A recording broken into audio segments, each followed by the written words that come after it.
Сәлеметсіңдер ме балалар? Бүгін біз дүниетану пәні бойынша 4-ші сыныпқа арналған 2-ші тоқсандық жиынтық бағалау тапсырмаларын бірге орындайтын боламыз. Басқа да пәндерден бақылау жұмыстарын өткізіп алмас үшін каналыма тіркеліп, қоңыраушаны басуды ұмытпаңдар.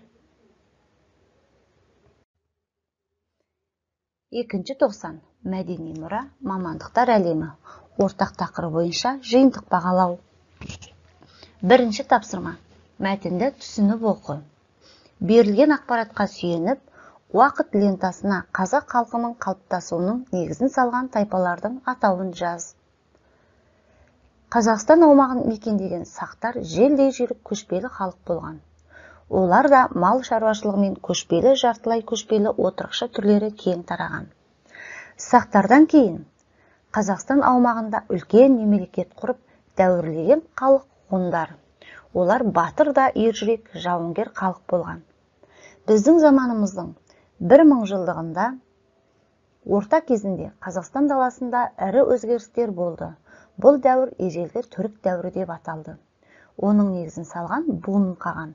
Көшпелі түркілерді түрік қағанатына біріктірді.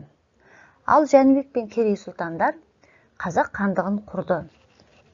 Олардың қол астында халық қазақ деп атала бастады. Біртіндеп қазақ атауы Қазақстан аумағын мекендеген сыртқы бет әлпеті, тілі, мәдениеті ұқсас адамдардың бір тұтас тобын қалыптастырды. Жауап. Сақтар, ғұндар, түркілер, қазақтар. 2-ші тапсырма.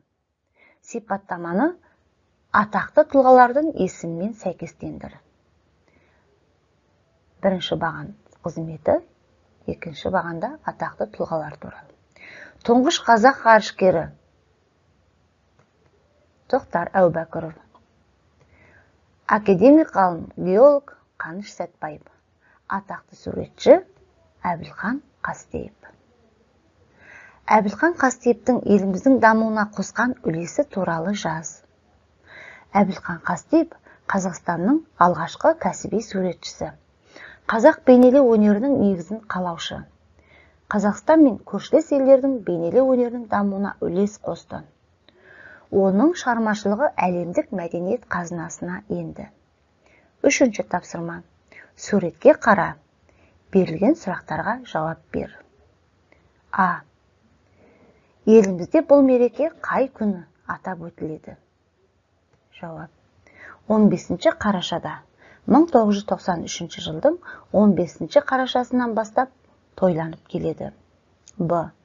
Ол қандай мереке түрі болып саналады? Жауап.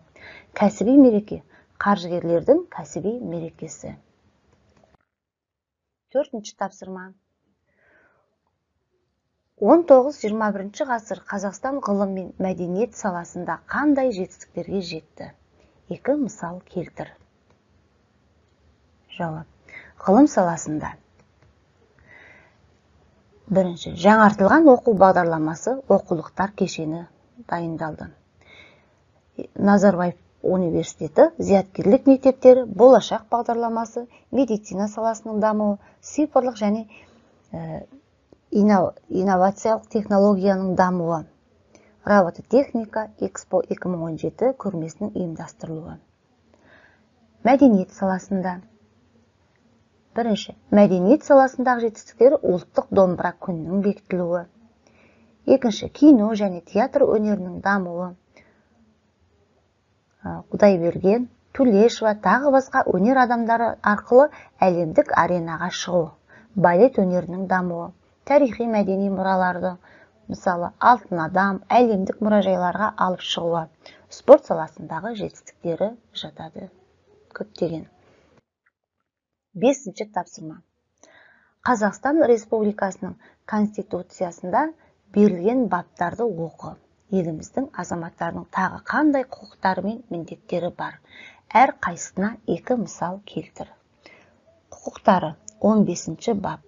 Әр адамның өмір сүруге құқығы бар. Тағы қандай құқықтары бар балалар? Жауап. Өмір сүруге, білім алуға, еңбек етуге, демалуға құқылы. Міндеттері 34 бап. Әркім Қазақстан Республикасының Конституциясын және заңдарын сақтауға, басқа адамдардың құқықтарын, бостандықтарын, абыройы мен қадір-қасиетін құрметтеуге міндетті. Жауап: заңға бағыну, басқалардың құқығын құрметтеу, еліміздің рәміздерін құрметтеу. Екінші, табиғатты қорғау, ата-анаға қамқор болу.